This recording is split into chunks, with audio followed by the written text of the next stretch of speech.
to day seven of Tadaima. And we are going to have a wonderful conversation with Michi here, with Diana. But I'm just going to let everybody have a couple more minutes to trickle in. I think we might have a few more folks. So we'll just give it another minute. And while we're waiting, I guess I can also just introduce myself. So I'm Kimiko Mar, for those who don't know, and I'm the Executive Director of Japanese American Memorial Pilgrimages. And I'm really excited to have, as a Topaz descendant myself, I am very excited to listen to Michi's stories. And I'm also very excited to have that Diana agreed to host this for us as another Topaz descendant. So it's all Topaz all the time in this room. And Diana Tsuchida, of course, is the project director of the Tessaku project. And so she is definitely the expert at oral history. So I'm going to pass it off to Diana and Michi. Okay, thank you. Thanks, Kimiko. And thank you, everyone, for being here and joining us today. Very honored to be talking to Michiko Mukai. And yes, as a quick sort of overview, as Kimiko said, I am Topaz descendant and also a descendant, though, of a family that was in Tule Lake. And actually, I could list off every incarceration site. So it was Santa Anita, Topaz, Tule Lake, and then my grandfather, on his own as a pretty vocal protester within camp, was also sent to Loop, Arizona, which was a citizen isolation center, and then Crystal City, Texas, at the very end of camp, and actually was probably one of the last people let out of camp from Crystal City in February of 1947. So I come from a resisting background in terms of my grandpa, and I'm really interested to have Michiko share her family story because we overlap in some ways because my grandparents were Kibe, and Michiko will kind of share more about that, what that means as well. But she also has family lineage in her family of Kibe um, older brothers, and that was a very unique identity and position to have during the war. And so I wanted to share another sort of housekeeping thing, which is during our conversation, please, chime in the chats, send in any questions that you have along the way. If not, we could kind of do something at the end. But if there is a question that comes up for you, I'll try to keep an eye on the chat and integrate those questions. So with that, we will get started here in speaking to Michi. Um, Michi, would you just be able to share well, maybe just your birth date and where you grew up before the war and where your parents were from in Japan? I think that would just kind of give us a nice foundation here to start with. Hi, okay. Well, thank you for having me and having this opportunity to tell my story. Um, yeah, I'm Michiko Takeshita Mukai, and I was born here in San Mateo, California on October 11, 1935. So that makes me 90. I just celebrated my 90th birthday last month. So um, I have I have 8 siblings, and I'm lost of the survivors. Yeah. So anyway, my parents were immigrated to United States in the early 1920s, probably 1915, 1916 or something like that. My maternal grandfather brought them all to America. I think during that time, Japan was in a depressed situation, lack of jobs, and so there were a lot of migration Japanese coming to America. And my parents were from Fukuoka, which is in the Kyushu island of Kyushu.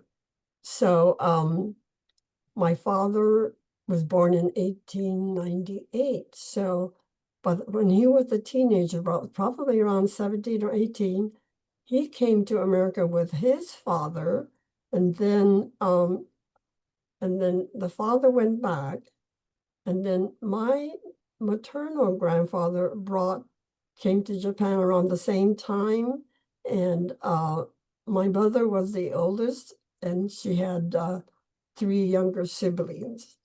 And then my mother would tell me that her father noticed my father working hard in the fields and the farm. And so he said, he's a good worker. So, and a good match for my mom. So they got married in 1920 when my mom was 18. And I think my father was about 4 years older than he was. Yeah. So I see. Okay, so he said, that's a good husband and someone that will work hard for his family. That's, and there's another link between us, which is my grandmother was also from Fukuoka. oh, So, and which of course, for a lot of the Issei and Kibei, the migrants from Japan, I know Kyushu was a big place where people came from, but my both sides are Kyushu. So grandma I was see. Yeah. Fukuoka and my grandpa was Kumamoto. Oh, I see. Yeah. We all had that southern Japan connection. Right. Uh, and so how did they choose to settle in San Mateo? Because, that's an interesting Yeah. and vibrant place to have chosen, especially today. Well, my older sisters and brothers were born in Alameda. I think, I think Spencer's the oldest one in Stockton. I think my parents, when they first came to America, they settled in Stockton. My brother's, Spencer's certificate says he was born in Stockton. And I think the next brother was born in Palo Alto. But the rest of us, they were born, no, not me, but the rest of them were born in Alameda across the bay. Okay. Then my grandfather, my maternal grandfather, was a gardener, landscape in San Mateo, and he wanted to go back to Japan. So he told my father, would he take over his business? So 1934, the whole family moved to San Mateo. And I wasn't born until the following year, 1935. So that's why the reason why we came to San Mateo. And the Japanese gardeners were very popular with the wealthy people. You could see in the ad, Japanese gardeners, and so they were, I guess the customers knew that, they were good, hardworking people. Yeah. So that's why I grew up in San Mateo until the internment. Yeah. And were you members because the way I sort of also learned of your background was through your interview with your family through the temple, and was your family members of the Buddhist temple the whole time and through before the war? Yeah, I remember coming to church before the war, but at that time, the current church was not built yet. So they used to rent. We used to have it at the Takahashi Market, which still is in San Mateo, and Sunday was closed, so the owner would, the grandfather of the current owner, used to close the shop, and he would put benches, and we would have Sunday services. And then I think the minister from San Francisco would come periodically and talk to us, but I don't remember what he said, being 4 or 5. But I remember the Takahashi, the grandfather had a big jar of cinnamon balls, the cinnamon balls, and he would, have us take one. So that's what I remember, that cinnamon balls. So yeah. Gosh. A nice little treat for the kids who were there, Oh yeah, yeah. It was sort of enticement, I guess. I mean, yeah. My gosh, I had never known that the market was used originally for the temple, although I do remember that they didn't have the actual current temple until later. So 50s. Yeah. that's Mm. fun fact about the area. And when you were, pre-war and your family was just working and, building their life, what was a typical day like for you? And what was the community like? Was it primarily Japanese families? Was it Yeah, diverse? we lived in a mixed neighborhood. Yeah, I went to school being a first grading, kindergarten first grader, and it was quite a ways to walk, but it was safe to walk. I had a friend that lived about a block away, so he and I would walk, holding hands, walk to school, and then my and then Saturday, my mom would it was shopping day, so my 2 older brothers would pull the wagon, and so we could go shopping, and I would help my mom go to the grocery store and shop. And then Sundays, my dad was day off, so he would take us to the Half Moon Bay Beach, and we just had a good time, playing. And it was just very normal. And have pictures where for New Year's Day, we would all get together and make our own mochi, like pounding the mochi. And how they used to had to mix it before they pounded it. I was scared that one of them was gonna get their hands smashed. Yeah. Yeah, things like that. It was a really typical happy family. Yeah. Yes. Yeah. And actually, Michi, would you mind sharing the family portrait that you shared with us earlier? Because what's so great is that the date of it is July 1941. And so it's really before things Yeah. turned. Yeah. But I Let's see. this Uh, is can you see? this your family. Yes, that's Yeah, perfect. okay. There's me right there. My Okay. oldest brother, Spencer, and the next brother was Yuzuru or John. In between, there was a baby that was had died of infancy. Okay, Mm, so then next came my older sister, Setsuko and Kyoko, and Roy. Who was Roy? Roy was there. Is that Roy? Yeah, that was Roy, and Roy was just right above me. okay. Well, Ben and Roy, and then myself and my baby brother, Yosh. Yeah. So Okay. this photo was taken in July of 1941, so just before Pearl Harbor. Yeah. Yes. So my two older brothers, do you want me to tell about the key base? Sure. Yeah. Let's Yeah. talk about My your two brothers. older brothers, and they were sent to Japan in 1934 and stayed there for 6 years until 1940. It was customary for parents to send their children back to Japan to get a Japanese education. So they stayed with my maternal grandparents that lived in Japan there. But the funny thing was, my older brother was like 14, was there from until he was like uh, 14 to 18. And when the war was breaking out, he was going to be drafted by the Japanese military. But Oh, he wow. said he's an American citizen. So he was, excused. Then they came back to America in 1940. And then when the internment happened, he says, the Japanese government recognized his U.S. citizenship, but our own government didn't. We were said you were enemy aliens. You have to be sent evacuated. Sent to internment. So that was a lot of this, irony of it all. Yeah, and so Exactly.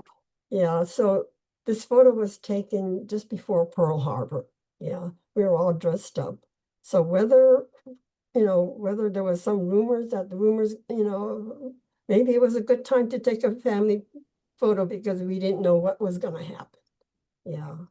Yeah, if your parents perhaps thought ahead, or if it was just it just happened to be a year, and maybe because your brothers returned, Yeah. Yeah. it was a it was a good moment. And I want to share too, and I'd be interested to see by maybe reactions or chats if other people here have Kibe family. I always think that's that was such a unique generation to be a part of. And, my grandparents too were sent back to um, where their parents were from, originally in Kyushu, actually as children. So it was like from, I want to say probably 5 to 16 years old or so, or 5 to 15. I'm actually not sure, but it was a pretty long time. And, you come back with this education and background, and, coming from Japan, of course, but you are an American citizen. And so they navigated this interesting space between knowing they had rights as a US citizen, but so culturally, deeply, identity, I think, was very Japanese, almost like Issei mentality, Yeah. very, very um, unique. And but younger, younger than the Issei, and as almost Nisei themselves, of course. So, and I do see somebody did say, Emily, my grandpa was Kibe, but my grandmother didn't go to Japan until later years. So, thank you for sharing that. When Pearl Harbor happened, yeah, I know you were very young, but do you remember anything about that day and maybe some of the days afterwards? Do you remember what changed for you and your family? Well, like I don't remember what happened, but I was told that my two older brothers were watching a basketball game in Oakland. And Mm. when they heard the news, they came back home. And I don't know anything, exactly what happened after that. But, those days were scary days for, young me at 6. We had blackout drills and curfews and, I can't remember if it was every night, but um, they would come around the house with a flashlight to make sure that all our lights were closed or turned off. And my little brother, scared of the dark, so my mother had to put, black curtains on the outside, and she had a really small night light in the next room. So, things like that. It was very, terrifying for me. And my father worked after he finished his gardening work. The families was asking his, they named him George. His name was Monzo, but they named him George. Your name is George. So George, would you stay and help wash? I'm going to have a big party. Would you stay and wash the dishes? So he would have to stay past curfew. And I remember I was so worried that he was going to get caught coming back home. And that what he did was he turned his headlights off, and then maybe because it was in the wealthy area, the guards or, they didn't really, you know, Mm. inspect in homes in that area. So, but he would come home safely. But until he came home, I remember I was worried whether he's going to make it in that time. It's strange how those memories stick with me. Yeah. Oh, Yeah. oh, of course. The worry about your dad being Right. well, and what's interesting too is that those his employers, or these people, didn't take that into consideration. You know, That's right. Yeah. I mean, that he was under curfew and that they were asking him to do something really risky. You know, that's a really yeah. Yeah. So, so your dad, I mean, that's quite a story too. And yeah, that the memories about blackouts, you know, was yeah. very yeah, scary as a kid. Mm. Do you, when you had to leave San Mateo ultimately, I know we're gonna jump a little bit, but were you renting your home? Did you happen to own your home or Yeah. what? We rented a home. And Okay. so when Executive Order 9066 was signed by Franklin D. Roosevelt in February, they had posted all these notices all over. This was before TV. Maybe they heard it over the radio, but San Mateo was given a date. We had to evacuate, leave our home by May 9th, I think, on 1942.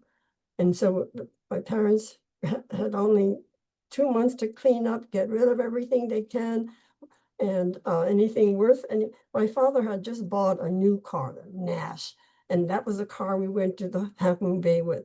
And I'm sure, maybe I don't think he paid cash for it, but I'm sure the bank had a loan, so the bank took that back.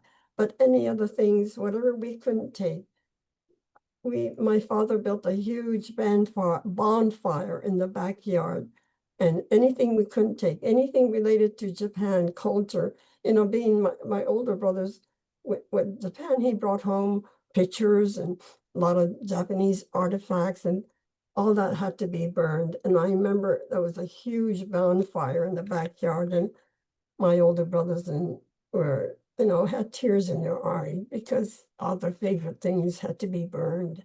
Yeah. And then the day that we had to move, we my mom had sewn knapsacks for all of us and packed the heavy things. And we were told to, bring utensils, like you go camping, utensils, the metal utensils. And our clothes, we had to wear layered clothing and then we couldn't take any toys. But my brother Ben says, when I asked him, what toys did you bring? The only thing he could pack was a bag of marbles in his pocket. And so on the way walking, when we were walking to from home, we were walking, carrying all these things and walking to the meeting place. My younger brother, who just had a birthday, May 7th, he started crying because he didn't have his doll, his favorite doll. And my father had dumped it in the trash before he left the house. He was crying so hard that my father had to walk all the way back about 5, 6 blocks to go pick it up. And wearing a suit. And I kept looking back, and again, I was worried, is it going to be back in time before the bus comes? And so fortunately he did. My brother got his doll, so that, was happy for that was as long as he had his doll, little doll, he was okay. So we took a bus from San Mateo to San Bruno to Tanforan racetrack. That was the racetrack before, yeah. And I do see some of our participants today are Tanforan. So Kimiko and then Trista, your family was Tanforan. And so, oh, as well as Barbara, first at Tanforan. And, and it's interesting because so my family had a different story because we were Bay Area as well. We were San Francisco before the Oh, war. But for some reason, they sent my grandparents and my dad down to Santa Anita, yeah. which was, I think, yeah, was odd. My dad didn't know if it was because the name was Tsuchida and they went down the alphabet and they didn't have the room at Tanfran, but they were sent to Santa Anita and then Topaz, like most of the Bay Area.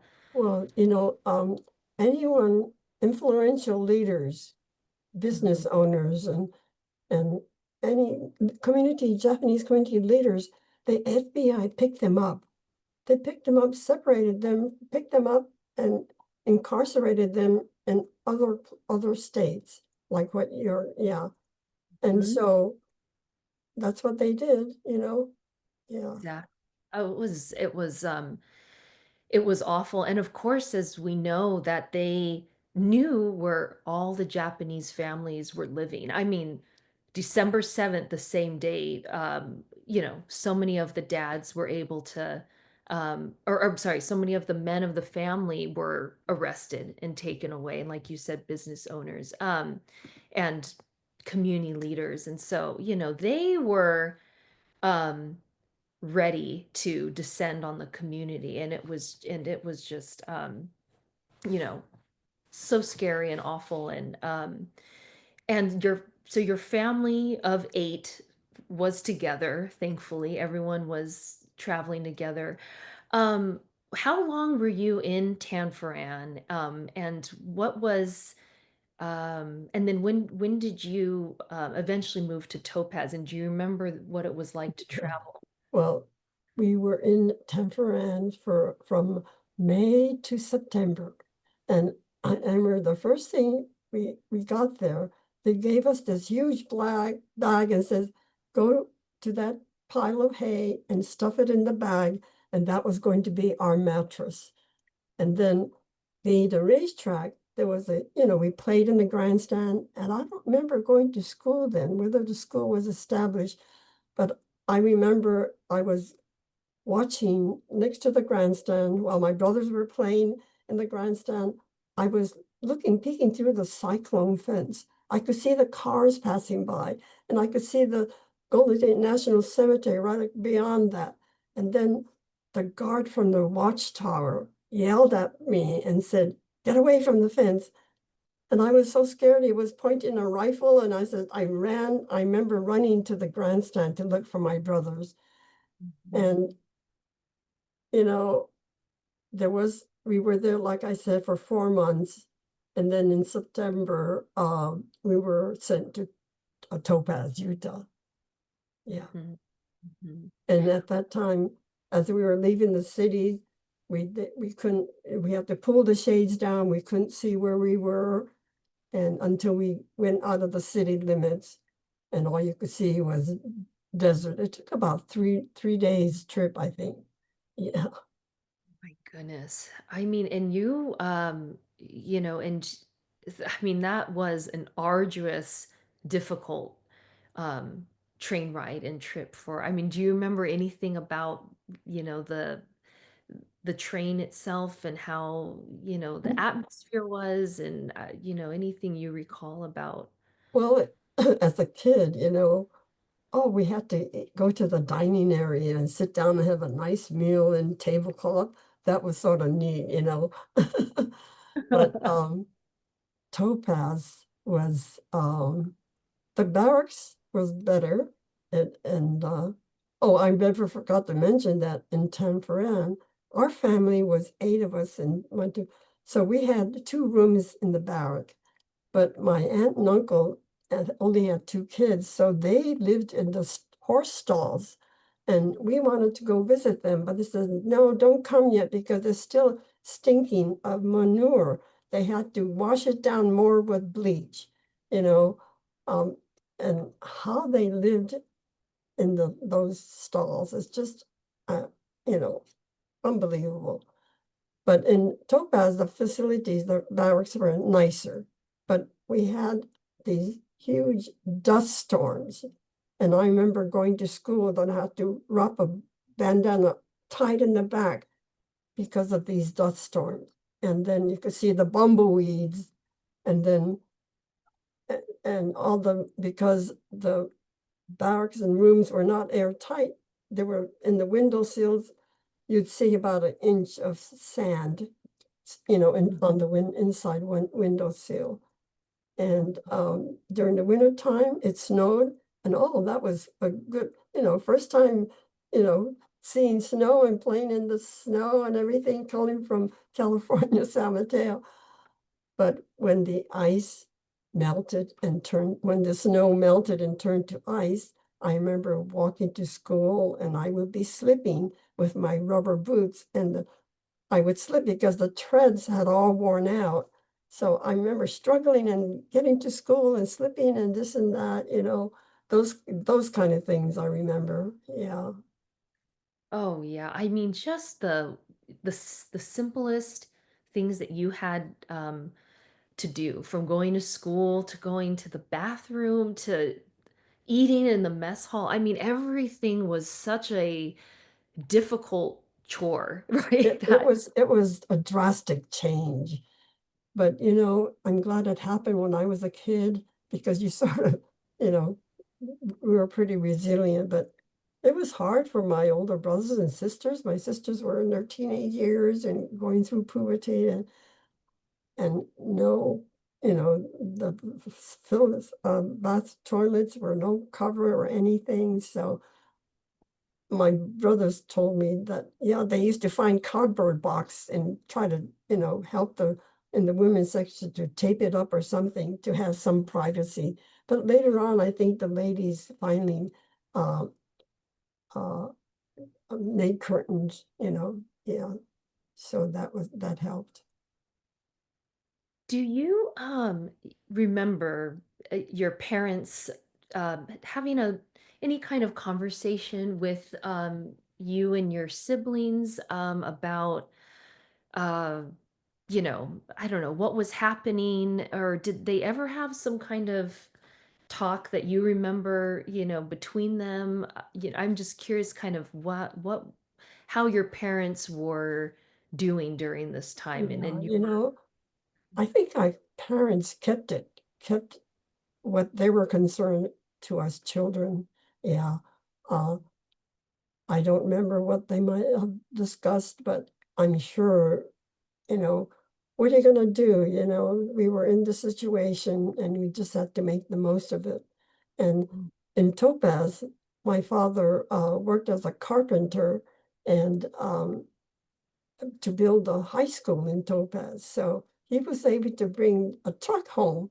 So our treat was every night when he'd give us, my father would give my brother and I a ride, well, driving back and forth because we lived on the perimeter where the end of the fence was. So that was our treat. He'd just give us a ride going back and forth. Yeah.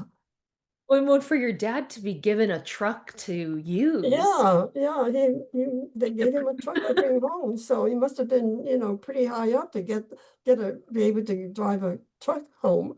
It is. Well, now so you're, going to school and you're sort of getting into this whatever rhythm you could in Topaz. What can you share about when the so-called loyalty questionnaire came out, and everyone in camp was made to answer, and can you talk about the response of your family to that? Yeah. Well, of course, I didn't know what was going on then, but as my older brothers really told a lot of their stories, and they said it was very, the questionnaire that they sent everybody over 18 had to fill out the questionnaires, and especially the questions relating to the loyalty number 27 and 28.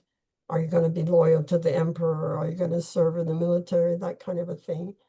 And my two older brothers um, said no to those questions. We were American citizens. Why are you, are we in this situation? I mean, just saying that we're guilty and guilty without due to process of law. So they said no, not because they were loyal to the emperor, but that was their way of protesting. So also then my parents too, they were Issei's. They had no citizen, they were not citizens of the United States. So they had no choice, no. So, but we wanted to keep the family together. So we all went to Tule Lake. And I understand later that some of the people, the Northern California people, Tule Lake, they were interned over there. So those that were not no people, they were given the option to move to another camp. But a lot of them didn't want to oh, not again, have to move again kind of thing. So they stayed. So they made, however, they made room for the no people to go to the lake. Yeah. Do you remember where you were sent to live in Tule Lake? Were you part of that um, extra, kind of remote area that they called Alaska? Or do you remember where your block was? Yeah, this is the first time I heard that term Alaska, Oh, okay, yeah. Yeah. Uh, I don't think we were, yeah, I remember there was a big fire break between area. We lived close to that area. So, Mhm. but, you know, because the rumor was that we might be sent back to Japan as hostages or be exchanged for American prisoners. So Mhm.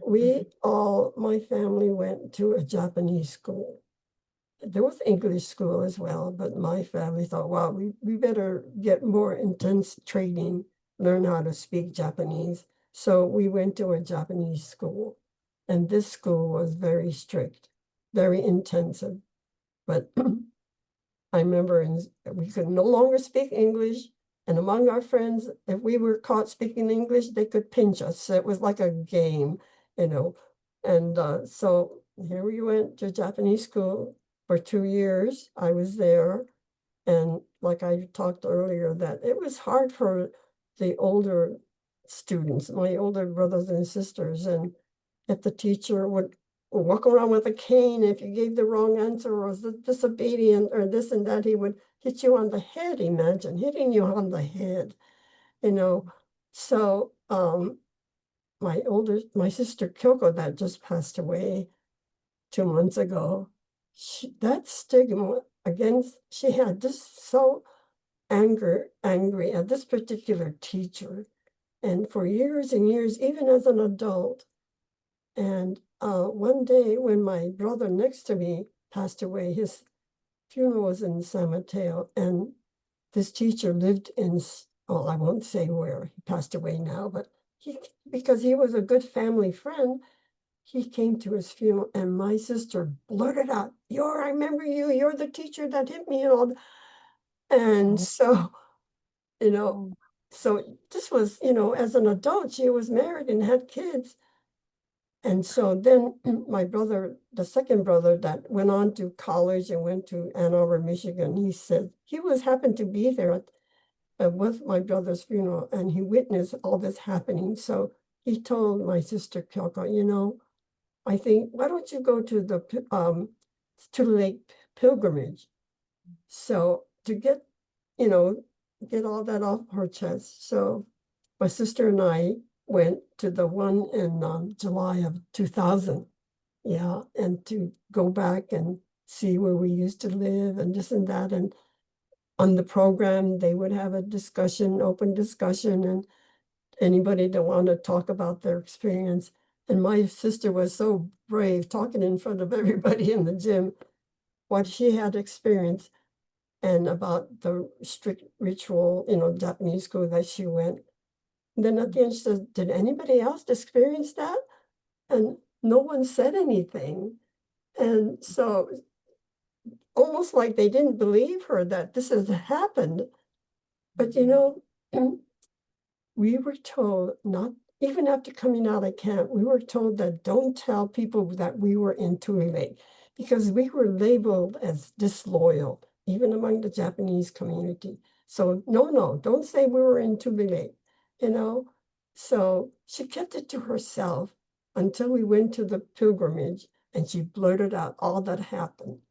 And I think that was good for her psychologically. I think that was good for her. Yeah, she carried this stigma for many, many years, Yeah. oh, yeah. And what's so, it's your my dad and your sister they should have had a discussion together because my dad, and to this day, so he's 89, or he will be 89 this year. Mhm. Um, he still remembers the same thing, Yeah. and a lot of anger directed to the Kibei teachers.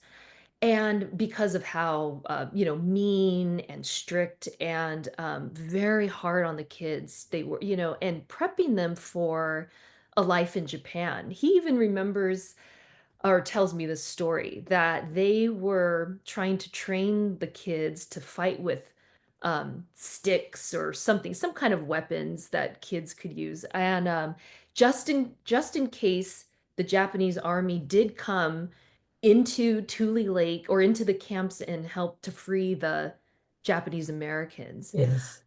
And so it's funny because there's two things to this. Why I understand why my dad holds this anger and bitterness towards the Kibe because of just how mean they were.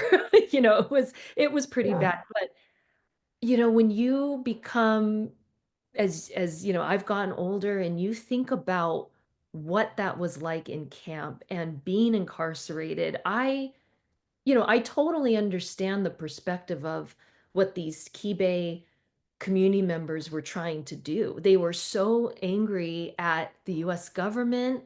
They thought, we don't need to be mistreated here as Japanese Americans. Why should I want to live here? I could,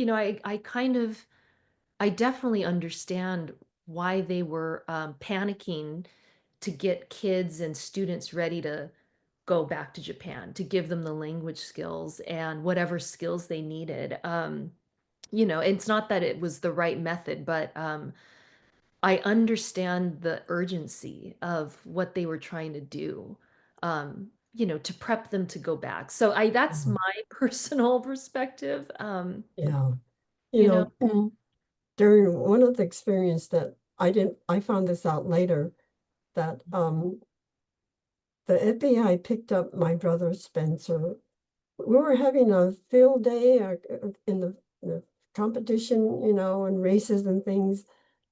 And the FBI picked him up, and he didn't see him for for a month or so.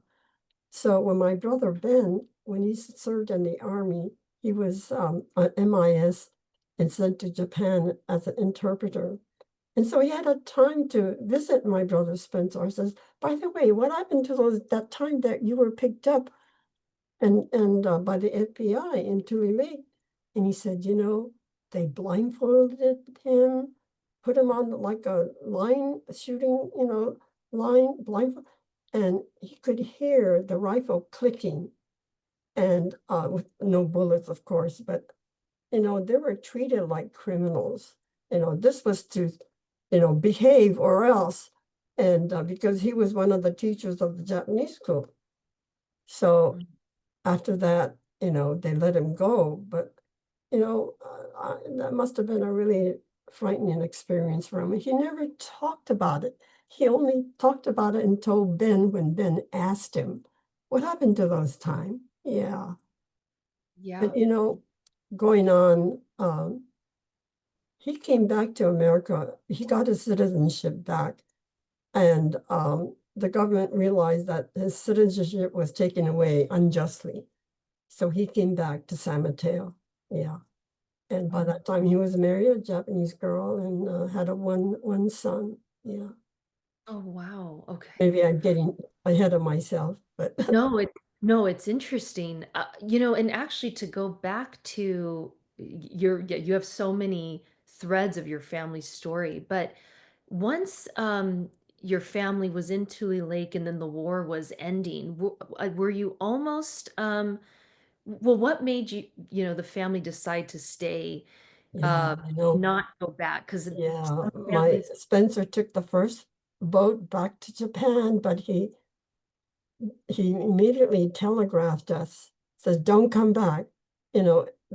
The people you're not going to be welcome. There's not enough food to share and no shelter. And it's a bad situation. So my aunt and uncle, they were all packed up and ready to go. My uncle was from Kobe. He wanted to go back to Japan. But, when my brother sent the telegraph, he changed his mind. And so we all came back to San Mateo. Fortunately, we didn't have a place to stay, but my mother's younger brother, they had bought a house before the war. So after he came back, yeah, we were able to, he offered to share his place with us. So, it was only a 3-bedroom house, 1 bathroom, and fortunately it was two stories, and the bottom was a full basement, full-size story. So we lived in the basement.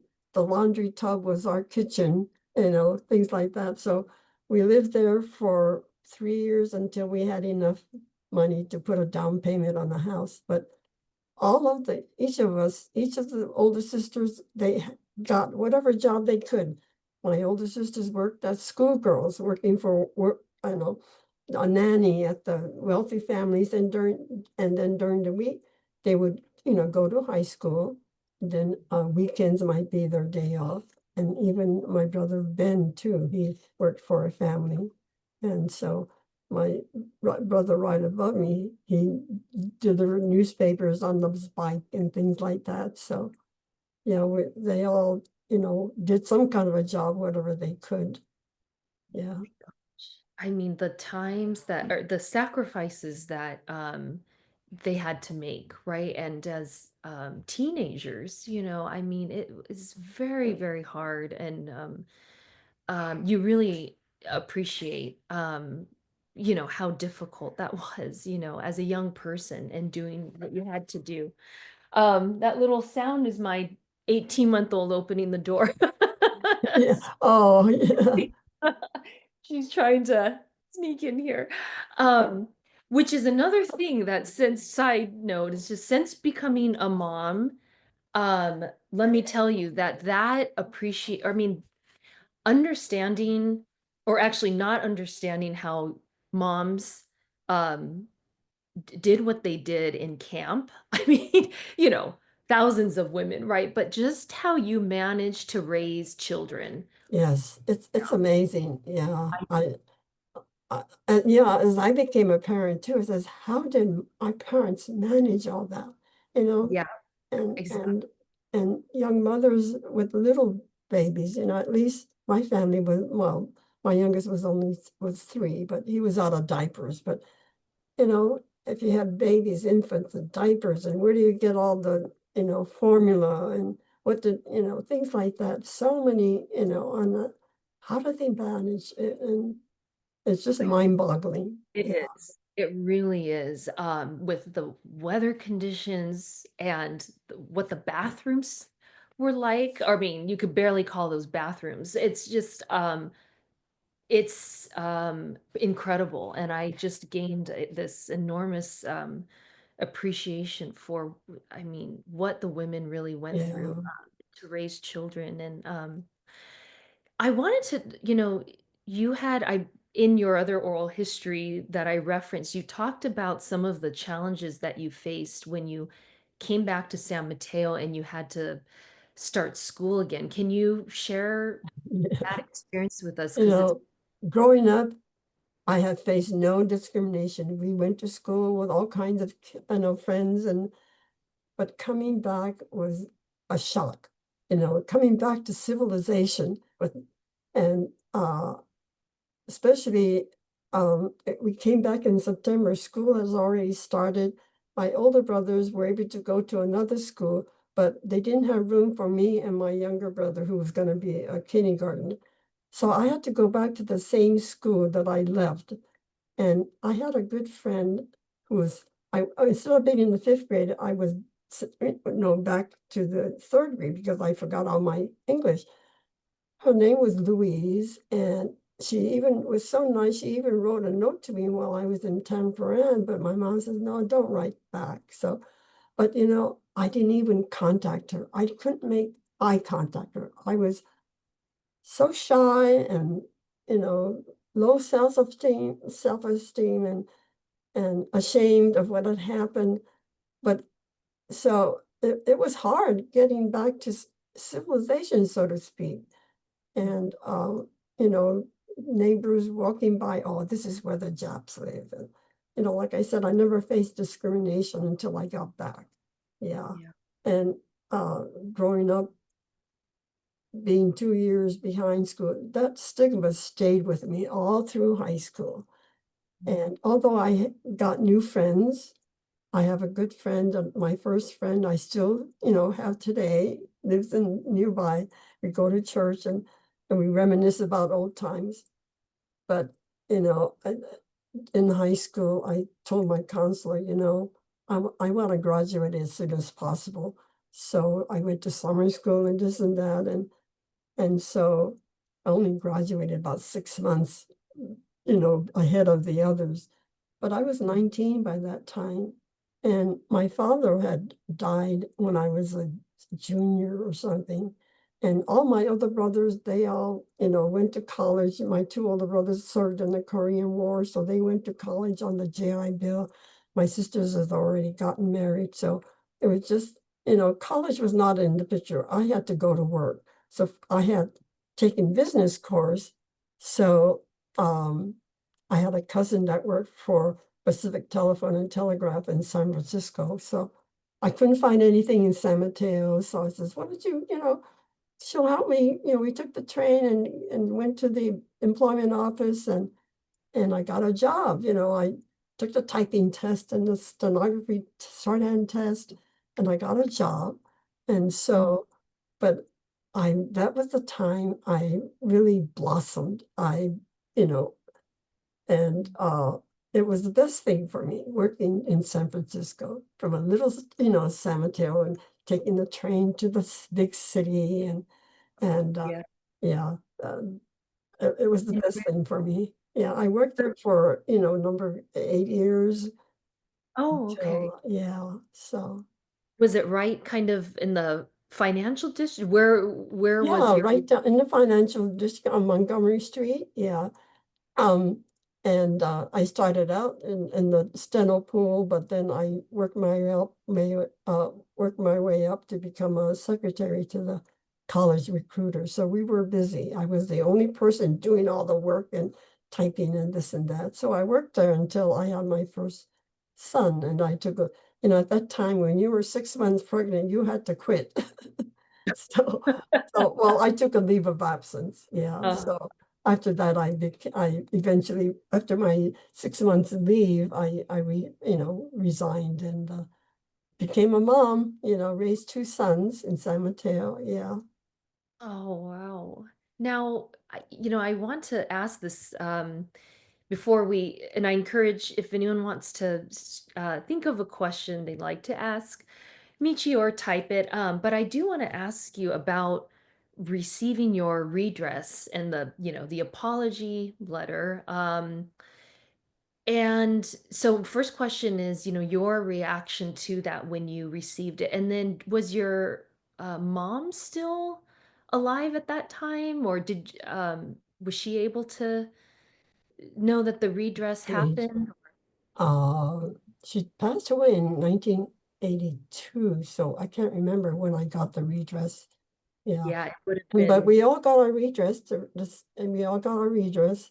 And during that time, when my youngest was finally went to preschool and kindergarten, I volunteered in the classes.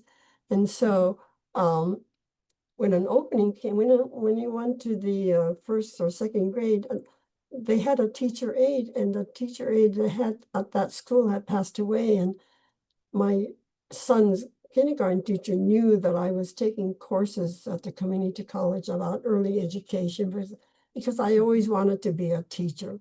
So that was the next best thing. She hired me as a teacher aide. Of course, in the beginning, it was only like 2 hours or something.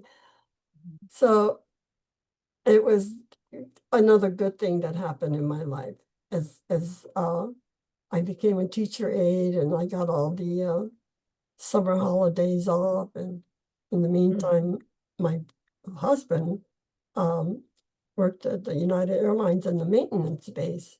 So we were able to travel on a standby. If there's a room available, you know, your name is called and you could travel, just pay the taxes. So we had a good time, traveling during the summer, went to a lot of places. So yeah, I worked for the school district for 15 years. And then my husband was 10 years older than me, so at 55, he was 60. He says, he's going to retire, so why don't I retire too? I says, oh, sure. You're To twist my arm. So after retired, we did more extensive traveling. Yeah. So not on the standby, because if you're with a tour, you don't want to be bumped off, along the way somewhere and mess up. So Exactly. after we retired, we went on a tour, with a tour group instead. Yeah. Oh, that's amazing. And did you remain bilingual in Japanese for You know, yeah. Yeah, and now I'm able to talk at least with the Japanese people, and I'm forgetting a lot of Japanese, but uh, I'm able to communicate somewhat with them. Yeah, and then another thing when I was working as a teacher aide at the middle school, the history teacher knew that I was in camp. So she wanted me to, invited me to talk to her students. So I talked about what we did, but I didn't tell them about Tule Lake. That stigma still stayed with me. I talked about, 7th and 8th graders, they probably learned all the historical things, but I told them about what we did, what we ate, what we had to go through, that kind of a thing. And then at the end, one of the students says, but you got $20,000, dollar redress. I says, yes, we did. But I said, when you start driving or your parents are driving and you speed, and then the cop comes and give you a ticket and fine you. And if he said, oh, okay, go on, you speed, okay, you can go, and you probably do it again. But if he had fined you and paid a penalty for it, you would be sure that you would not try not to do it again. So that was the analogy I told the students, that because the government had to pay 20,000, I'm sure they will think twice again, make sure that this doesn't happen to any other groups of people, race of people. So that's what I told them. Yeah, we don't want this to happen again. We were incarcerated en masse without due process of law. And how unjustified is that? But, sadly, we see this happening again. It's sad to all the ICE picking up, Oh, yeah. immigrants, undocumented immigrants. And it seems like history is happening again. So, Mm. yeah, it's sad. And there's another, what you just said about people questioning the reparations or saying, well, there's some money behind it. I think George Takei had said this. So I might be stealing it, but there was this analogy made, said, well, if someone offered you $20,000 to leave your house and pack up only what you could carry and to go live somewhere for 4 years, in a remote place, would you make that deal? And of course you would not. And that just is, That was, yeah, yeah. nothing could repay for those Yeah. years. And what was, Especially those people that had businesses and they lost everything, and the farmers who worked in the fields and owned the land kind of thing. yeah. And they lost millions. And we we were renters, so our loss was not as great to what they had suffered. But you know, the regions had to be. It was, you know, it had to be done. Yeah. Yeah, absolutely.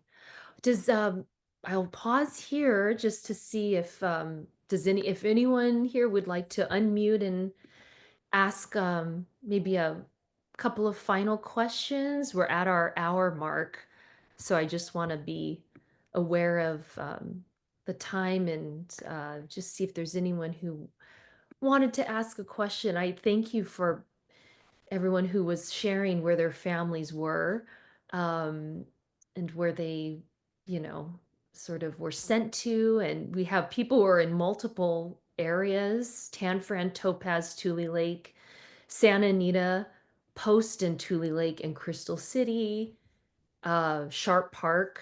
Um, and Kimiko would like to ask you, Michi, have you ever been back to Topaz to visit the site? Oh, yes. I found out that my class picture, the third grade class picture, was on the monument. And so I said, Oh, oh, we gotta go. So my sisters, my oldest, went to the May, I had it written down, May, return to Topaz, uh, May in 1993. We went to Topaz reunion. Yeah, and my class picture, my third grade class picture was on the monument. This, oh that's my God. me. Oh, you are, and you're in the center. Yeah, I'm right in the center. And and so I said, oh, we gotta go see. And when we went to the and then it was vandalized. Somebody had shot at it, the glass thing was so it was, but they mapped out, you know, the committee mapped out there were no buildings, but since we lived near the perimeter, we didn't have to walk too far out to find, they had labeled each block. And so this is block 37. Oh, that's where we were. And you could still see remnants of some cement things and some broken dishes in the dirt and things like that. And and it was, even then, it was, nothing there otherwise. And he says, can you imagine we were living here, and yeah, how we survived. Yeah, we did. Yeah, It's incredible. And I, you know, would encourage, if people have not been there, to Topaz, to visit it, to go see the land, because it really is, it's very raw. it Um, is. Yeah. and for many reasons, of course, it's not a NPS site, but it's eerie and haunting. And I went by myself, actually, on the way up Oh, Minidoka's pilgrimage. So, oh. this stopover in Utah in Delta, Yeah. that was really powerful. And it probably was because I was alone, but it was really haunting and eerie and beautiful and sad. And yeah, it is quite an experience to visit Topaz Yeah. particularly. So I hope people can visit, one day in the future. And so, well, if there are no questions, Kimiko, if you feel uh, it's a natural place to end, Michi, you really shared so much of your story, and I want to thank you for the time you put into to doing this Oh, interview. you're welcome. This- You knew my brother Ben. His mission was to tell his story, and he made interviews and things. So a lot of the things I didn't know about, I was too young. So I learned a lot from seeing his interviews. And Mhm. so otherwise, I wouldn't have known myself, but I got a whole box full of camp stories. So yeah, a lot of things. And my grandchildren, they learned about it in school. So they asked me, I said, what happened to me and Grandpa? So Mhm. I told about my husband. May I take the time to tell about what happened to his family? Yes, yeah, share your Yeah, husband. his family was also, farmers in the Santa Clara Valley. And they were told when the evacuation order came, it was rumored that if they moved to Central Cal, you may not have to be interned. So they moved to Reedley, California in Central Cal. But by 3 months passed, and my husband said they lived in a barn down there. But of course, they were evacuated as well. So people in that area were sent to Poston, Arizona. So Poston has 3 different camps, I think. So he was in Poston 3 or something like that. But, you know, he had an older brother that was of age. He was drafted in the 442. He was sent to Europe Oh, and he was killed at Brewers. I never, you know, I heard all the story after, but, you know, he was a young 22-year-old man in the family. He was the brightest, and he the, before he was shipped overseas, he was able to go to camp in Poston to say, you know, to meet his parents, and whether that might, you know, not knowing that that was going to be the last time. Mm. So he was killed in the Battle of Brewers, and they had a reunion in the 70s before I left retired. We found about that they were going to have a reunion in the Brewers because Brewer was celebrating their some kind of a national anniversary. So my husband and I and my 2 sons were in college, but it was the summertime, so we were all joined and took this tour, and the little village of Brewers rolled out the red carpet, and they, you know, welcomed us and had a 3-day ceremony. And we got on the truck and took us to the battlefields where they fought.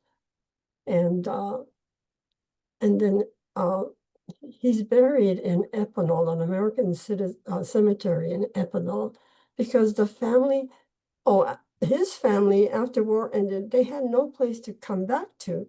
So Seabrook Farms in New Jersey offered them housing and a job.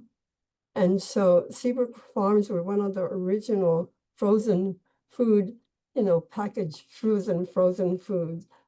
And so they went there to Seabrook. And so that's where my husband and family lived. And they had the opportunity to get the remains of their brother. But, you know, the parents, they don't know where they're going to be. You know, Seabrook might be just a temporary place. So they kept the remains there. And later on, my husband's brother in Chicago called the senator, contacted Daniel Inouye if it's possible to get his remains back. And they said no, it was too late to do that. So, but you know, the cemetery is beautiful cemetery, and the people of Brewers contacted my brother-in-law saying that don't worry, every October they send school children and they have a cemetery, a ceremony at the cemetery, and honor all the you know, the 442, and also any other American, you know, soldiers that passed away and is buried there. So he says, don't worry, they'll take care of it. And then also on Memorial Day, they do that. So they used to send us pictures and the program they used to have. So it was it's nice, you know, that he's being well taken care of. And at this reunion, we were able to go to the cemetery, and the Buddhist Churches of America's bishop was Reverend Yamaoka at that time. And I knew him he's from the Bay Area. I said, you know, we're going to be there at that ceremony. So he was able to get do a special ceremony by my brother-in-law's gravesite. So that was very touching. Yeah. And what was his name? What was his name? Hachiro Mukai.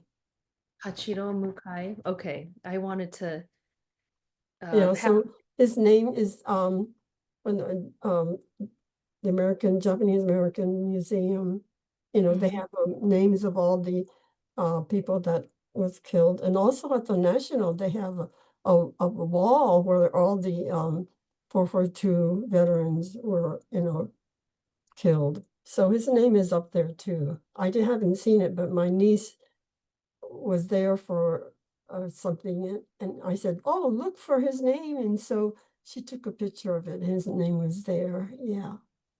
Oh, Can thank you I for can I share a photo of him that I Oh, see online? Oh, really? Oh, well, I mean, good looking man. He could have been an actor. Yeah. oh my goodness. Look how Oh, Wow, handsome. my goodness. Oh, you saw it online? Yeah. You Oh can my find all goodness. kinds of things uh, online, Michi. and it shows his Yeah. You very know, yeah, So whereas handsome. people at the cemeteries, the committee said, can you write a biography about him? So my brother-in-law took that picture and sent it to him, sent it to the Ethanol committee. Yeah, so now the children, when they go, they have a connection. They read about him and learn where he grew up and everything, so they can relate to it'll be more personal when the children visit the cemetery. And I'm sure each of the soldiers that's buried there has some kind of a story as well. So, yeah, my goodness. and I don't know, it makes me really emotional to, when you that sacrifice, right? The ultimate sacrifice of um coming out of camp and being told to fight for this country, and they did. And um and just, yeah, it just the contradictions and hypocrisy on so many levels, but then that ultimate act of service, and that they gave their lives for the greater ideas of freedom and democracy. And and the thing that I have always found so encouraging that you're mentioning too, is that the people of Europe, all these towns in Europe, France and Italy, you know, they idolize the stories of the Nisei soldiers, and keep their history so much alive, because they're so appreciative for what they did to liberate their towns. And it's really incredible. It's like, even if here in the US, sometimes the 442nd story is still, we're still struggling to share it. But over there in these cities and towns, they know that story of the Yes, they Japanese do. American Yeah, soldiers, and yeah. they are the caretakers of it. It's a Mm. really amazing thing. Um, so I thank you for sharing about, his story, and a little bit about your husband's background. And thank you to everyone who was sharing on the chat too. And Barbara's sharing some links here.